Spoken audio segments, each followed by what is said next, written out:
Monsieur Fernand Dumoulin, Oui. merci de nous accueillir. Ça me fait plaisir. Vous avez vraiment une belle collection, puis Merci. c'est pas tout, parce qu'il y en a d'autres, on va voir un petit peu plus loin. Oui. Vous êtes un homme connu dans la région. Ça fait combien d'années que vous êtes en affaires? On va faire 65 ans. Vous êtes toujours au travail tous les jours. Là. Oui, oui. Donc, l'amour du métier pour vous, C'est pas oublié encore. c'est pas oublié encore.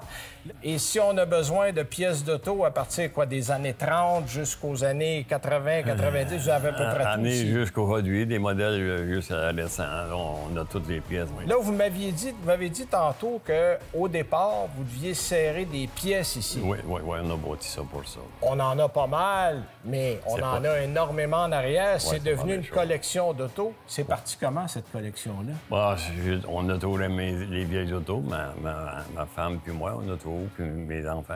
Puis j'ai été toujours un ramassé. Je Fait que comprends. vous étiez pas capable de vous débarrasser de rien. Non, c'est ça. C'est bon. Puis là, parlez-nous, ça a commencé comment? Le premier modèle qui a débuté votre collection, c'était quoi? C'est un Cadillac 58, je dis. OK. C'est pas mal les débuts. Avant ça, on ne pouvait pas, on n'avait pas les moyens de Oui. garder Bien, ça, là, le c'est- commerce commençait, tout c'est ça, ça, évidemment. là. c'est ça. Mais Ouais. là, si on regarde ici, là, si vous me parliez de vos coups de cœur dans ce qu'on a ici, là, des modèles que vous diriez, là, moi, ce modèle-là, il partira pas, il va rester ici. Qu'est-ce qui vous allume là, dans ce qu'on voit? Là? Ben, franchement, je les aime toutes. Hein, pour aimer Power Nowhere comme ça, il faut aimer les autos. Moi, c'est toutes des choses que j'aime. J'en vois un, puis je tombe malade, il faut que je le jette, là, tu sais. Parlez-nous de votre wide. C'est rare, ça. On Très n'en rare. voit jamais de Non, ça. non. Ça, vous avez eu ça comment? Ça, c'est un de mes chums qui a bâti ça voilà 30 quelques années. Puis lui, il a bâti ça, puis il a fait tous les États-Unis avec ça. Puis là, vous avez beaucoup de Cadillacs. Vous avez un amour particulier pour les Cadillacs? Oui, j'ai un amour pour les Cadillacs. J'aime bien les Cadillacs. Le monsieur qui avait un Cadillac, c'est pas le gars du coin, là, tu sais. Oui. Il a tout, On était quelqu'un quand on avait un Cadillac. C'est ça.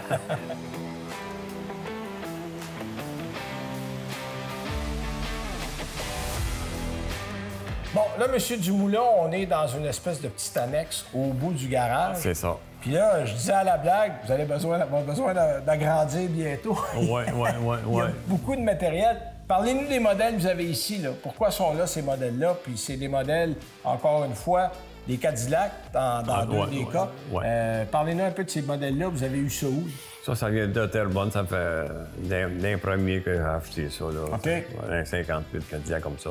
Un Fleetwood, c'est très rare. Il n'a pas gros. Il n'a pas gros. Puis je remarque, ils sont toujours en bel état, vos autos. Là. Oui, on a ça. Vous les achetez en général déjà restaurés, déjà propres? Oui, comme ça rentrait comme ça. Là. OK. Ça fait quelques années qu'on a ça. Il y en a-tu pas mal qui roulent dans votre collection? Ça, il roule quasiment tout. OK. Il roule quasiment tout. Dans l'été, je m'en sers pas mal.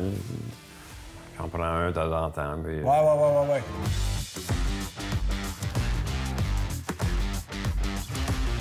Là, on est en compagnie de Mme Claudette Dumoulin. Hey, merci d'être avec nous. Ça fait plaisir.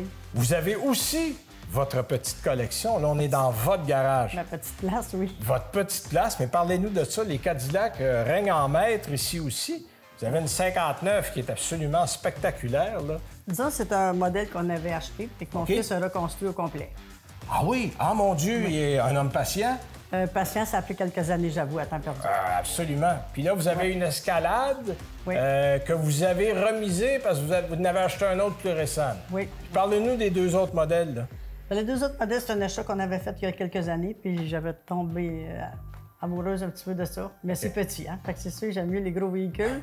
Comparé à un C'est Cadillac ça. 59, Ouais, voilà. tout est petit. Oui, tout est petit, c'est ça. Celle-là, c'est une montre, c'est vrai. Ah ben c'est beau. Puis bon, évidemment, vous avez ramassé un peu comme votre mari des morceaux un petit peu partout, là. Oui, bien, j'aime beaucoup les BTBO, ces choses-là, c'est sûr. Ça. OK. Puis les choses antiques. Vous êtes tombé dans la soupe, vous aussi, Et là. voilà, oui. Parce que vous occupez encore de la compagnie, de la comptabilité, vous faites encore là, le train-train quotidien. Ben, en tout cas, merci de nous avoir montré ça. Puis Ça me fait franchement, plaisir. c'est inspirant de vous voir. Vous êtes encore plein de passion. On C'est le essaie. fun. C'est le fun. Merci beaucoup.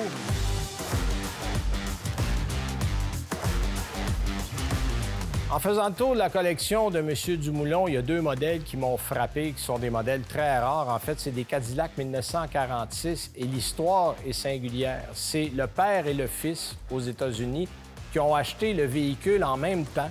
C'est 2 véhicules identiques, mais ils ne s'étaient pas parlé. C'est ça qui est drôle dans l'histoire.